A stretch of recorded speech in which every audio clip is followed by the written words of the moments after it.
आज के इस खास एक्सप्लेनर में सीधे मुद्दे पर आते हैं। आज़ादी की ओर पहला कदम। अब तक के सफ़र में हमने मन और शरीर के भारी बोझ को तो गहराई से समझा ही है, लेकिन आज हम उस आखिरी पड़ाव की बात करेंगे। हम अक्सर मान लेते हैं कि हम जी रहे हैं, लेकिन क्या सच में ऐसा है, या हम सिर्फ अपने अतीत की भारी जंजीरों को ढोते हुए किसी तरह बस सर्वाइव कर रहे हैं? आज का ये सफ़र सिर्फ जिंदा रहने से लेकर खुद पर पूरी तरह से महारत हासिल करने और सच में जीवन को गहराई से अनुभव करने के बारे में है। आज हम जिन अहम बातों को डिकोड करने वाले हैं वो हैं सर्वाइविंग बनाम लिविंग, ओवरथिंकिंग की जेल, नसों में बसा हमारा दर्द, भावनाओं को दबाने की भारी कीमत और आखिर में साक्षी भाव, जो कि असली आज़ादी की मास्टर की है। तो चलिए बिना किसी देरी के शुरू करते हैं अपने पहले पॉइंट से, सर्वाइविंग बनाम लिविंग। इस दुनिया में बस मौजूद रहने और असल में जिंदगी का अनुभव करने के बीच ना एक बहुत बड़ा अंतर होता है। सरवाइव करने का सीधा सा मतलब क्या है? रोज सुबह उठना, काम करना, खाना और सो जाना, लिटरली एक मशीन की तरह। लेकिन लिविंग यानी सच में जीने का मतलब है खुशी, आश्चर्य और यहां तक कि अपनी उदासी को भी पूरी तरह से महसूस करना। दार्शनिक ओशो ने बड़ी ही गहरी बात कही थी।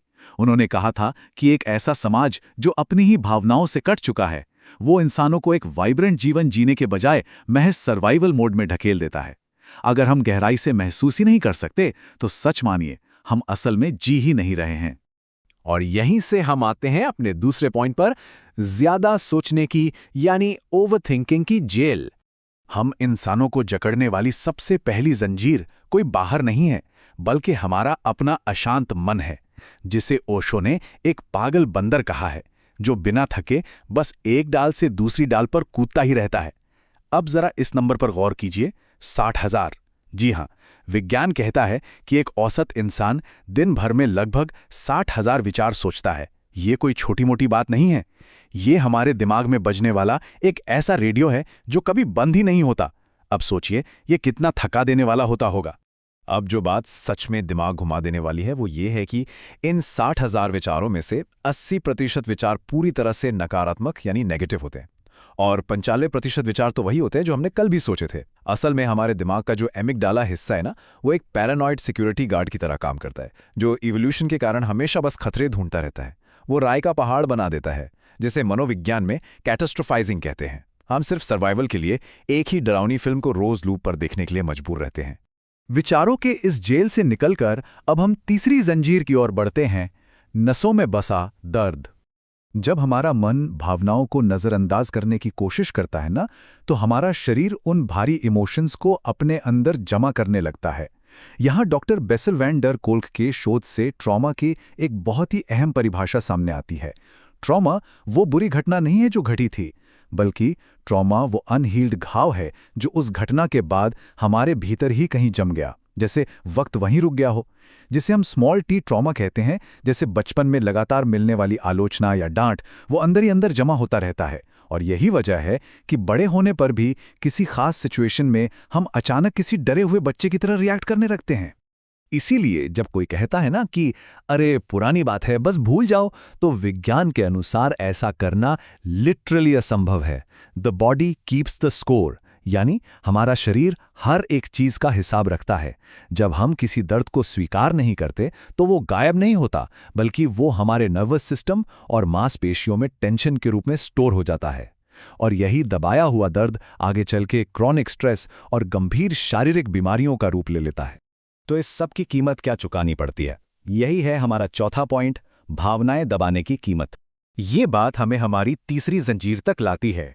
जब हमें बचपन से ही अपनी असली भावनाओं को छिपाने की ट्रेनिंग दी जाती है, तो इसकी एक बहुत भारी बायोलॉजिकल और साइकोलॉजिकल कीमत चुकानी पड़ती है। तो सबसे अहम बात क्या है? असली इमोशनल इंटेलिजेंस सिर्फ अपनी भावनाओं को कंट्रोल करना या उन्हें दबाना बिल्कुल नहीं है।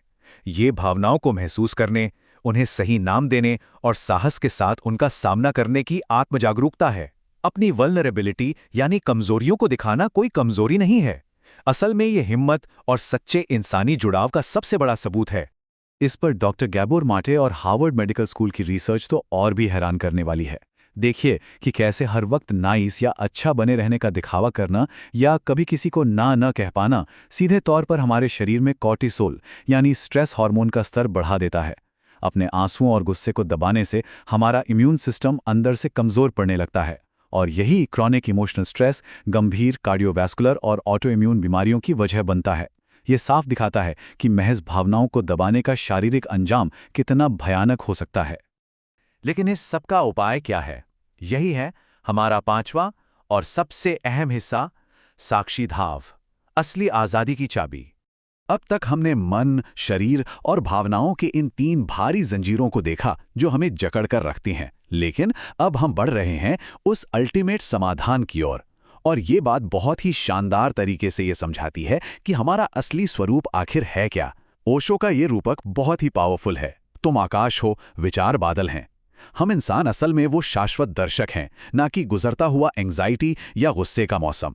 बादल आते हैं और चले जाते हैं, लेकिन आसमान अपनी जगह हमेशा स्थिर रहता है ना? प्राचीन भारतीय दर्शन, जिसे दृष्टा यदि ऑब्जर्वर कहता है, मजे की बात यह है कि आधुनिक पश्चिमी मनोविज्ञान उसी को मेटाकॉग्निशन का नाम देता है। यह साबित करता है कि दोनों विचारधाराएं कितनी गहराई से एक दूसरे से जुड़ी हैं।